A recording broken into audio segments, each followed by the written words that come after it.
Thank you, Leo, and thank you for the important work that you do with the ECPM and also the Israelite Foundation.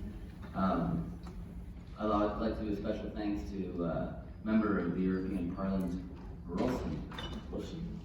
I've been working on the pronunciation, who is also the chairman of the European Union Parliament Israel Allies Caucus, and of course my good friend Mr. ECPP.channel and Representative Alan Clemens from the great state of South Carolina, and the members of the European Parliament who are with us here today.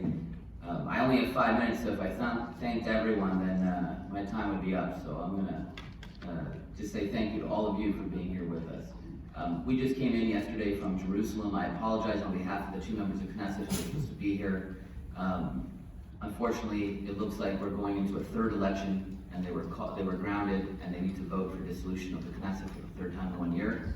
So those of you who are here who believe in the power of prayer, we'd like some of that.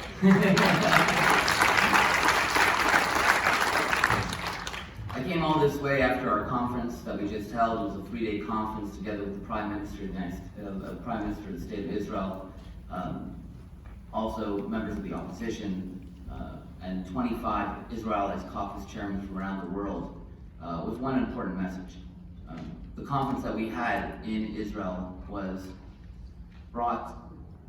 created in order to fight these anti-Semitic labeling laws of the European Union. And I just want to explain to you quickly what that means.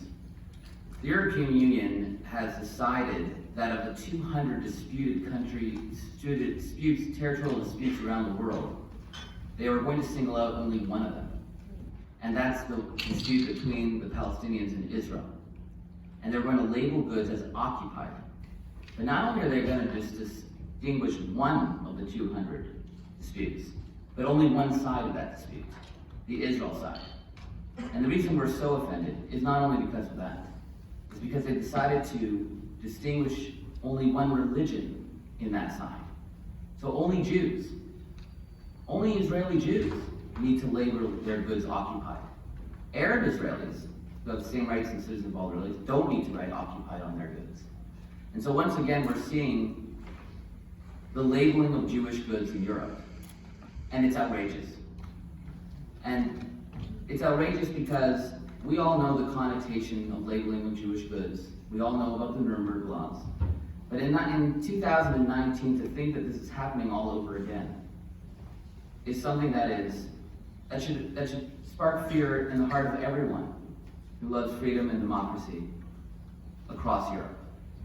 It always starts with the Jews, but it doesn't end with the Jews. But my message isn't that please stand up for Israel and the poor Jewish people, because that's not the case. Israel is a powerhouse. We're the 8th most powerful country in the world. We have a robust economy. Of the 10 biggest companies in the world today, all of them have their research and development companies in Israel. We have incredibly access to trade.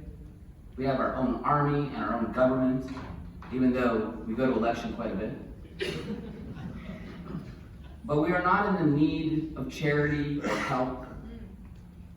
But we know in the Christian Allies Caucus, through faith-based diplomacy, that there are men and women of faith all over the world who are taking a bold stand with Israel. And it's for that reason that I'm here. Because what I wanted to say to you today is don't stop this anti-Semitic labeling for Israel. Do it for yourselves. Your nations are at stake. The moral fabric of your nations are at stake. The moral compass of your nations are at stake. And as someone of faith, I believe that if you bless Israel, you'll be blessed. And if you curse Israel, you'll be cursed.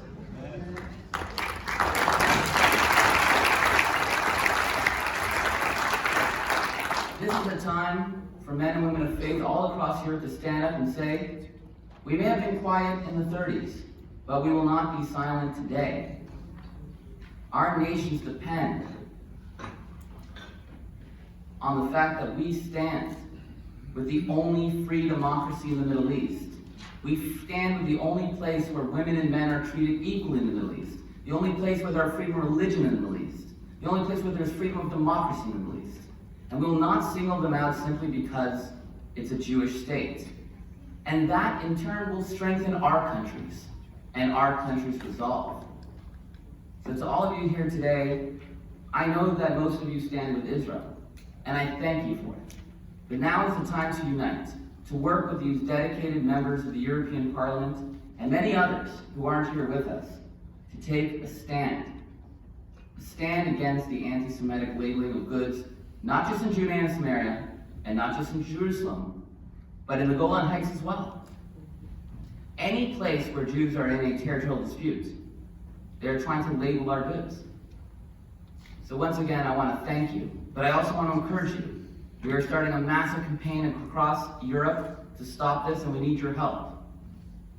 And my blessings to you is that next year we'll meet again, under better circumstances, and in Jerusalem. Thank you.